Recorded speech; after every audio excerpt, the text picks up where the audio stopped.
My time's I straight. told you. You go off again. 10 win. Go. All right, this is Mike with What's the Verdict TV show. As you know, the guys was here, but look what we brought into the conversation.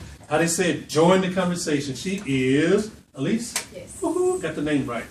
Elise has been friends with these guys forever, 2 days in a week. And she was sitting in the corner talking and listening, and she wants to bring a woman perspective to the question, abortion.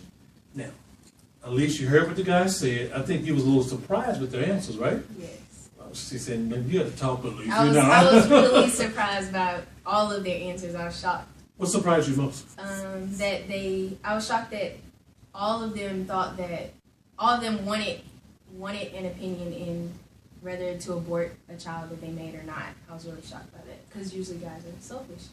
Wow, explain that. Well, I said it in a bad way. Usually, if the scenario, like if they just had sex with a girl that they didn't know, I would think that a guy wouldn't be as attached to a child that, like Dominique said, is a week, not even a child yet. I'm surprised that they would want an opinion whether to keep it or not. I feel like guys would want their lives and not care too much about making room for a kid in their life. Interesting.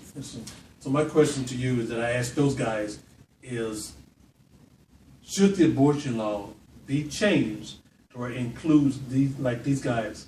Should it be changed to where they actually have a say? First question. Okay, that question was kind of hard for me.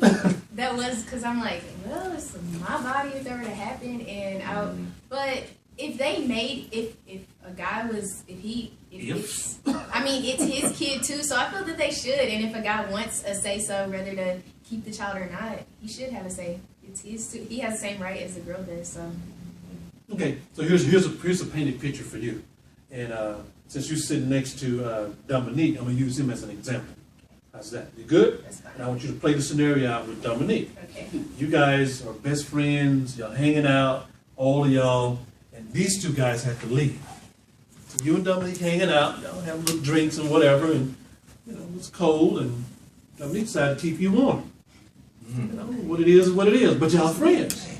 A month later, you call Dominique and say, dude, it is what it is. He said, you know what, keep it and give it to me. What would you say? I have to sacrifice my body. Okay. If he wanted the kid, yeah. I mean, I guess I would have a baby for him. Now, my question is, during the night, and I asked this on the other show, excuse me, I asked this on the show the other day. So you decide to keep the child, you agree, you give it to Dominique. Is he financially responsible for 9 months of taking care of you and that child? Meaning the prenatal, making sure you eat healthy, all those things, or in 9 months, it's okay, poop, I got the baby, here's yours, deuces.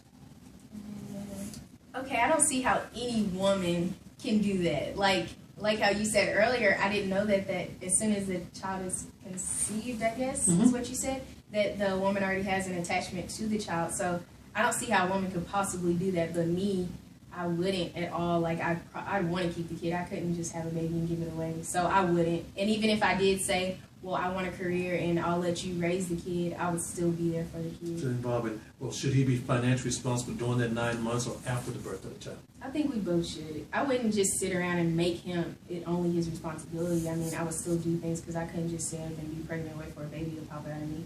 So I would still, like, I guess, go to school and work. I would do as much as I could, but I would expect him to help, but not just support Be solely me. responsible. Interesting. Wow. You got ladies and was a surprise to me. And one final question is, in the survey that I did, I asked the guys, should there be a change in the law? And of course they all said yes. From a woman's perspective, look into the camera and say, what should be changed and why? I think guys should have a say-so whether to keep a child or not. Because it's their child too. So I think that should be changed. And I think they should both be able to sit down. Like, one of the guys made a comment about child support. I think both should be, if both of them are getting a say whether to keep the child, I think both of them should have a say how to pay for it instead of always going to child support. So that's my opinion. Interesting. And final question. As I told him, since 1973, it's been 55 million documented abortion. if these guys, not these three, but guys in general, that's stereotype. If guys in general was involved in the decision process across the board and use the word selfish spirit, do you think, selfishly speaking, that number would be higher? I think it would be higher because I think not all guys are not like this group of guys. So a lot of guys would say no, have an abortion. So I think it would be higher. I think so. Okay. I could be wrong, but I think so. So all the three of the guys, what's the one impression? Well, don't answer that. Okay. Well, hey, you watch it, What's the Verdict? And there's a woman's opinion. Friday night, we're going to talk to grown women about the exact same thing we just talked about. These are grown women, 40 and above. So I'm pretty interested to see how their response is going to compare to you guys. The guys are going to be between 29, 50, and 45. The women are going to be 50, mid-40s, late 40s. So I'm going to upload this by January 2nd so you guys can see it and y'all can voice your opinion. Even watching, I guess I can say the round table, What's the Verdict in my office. Next unique question will be up in about 2 minutes.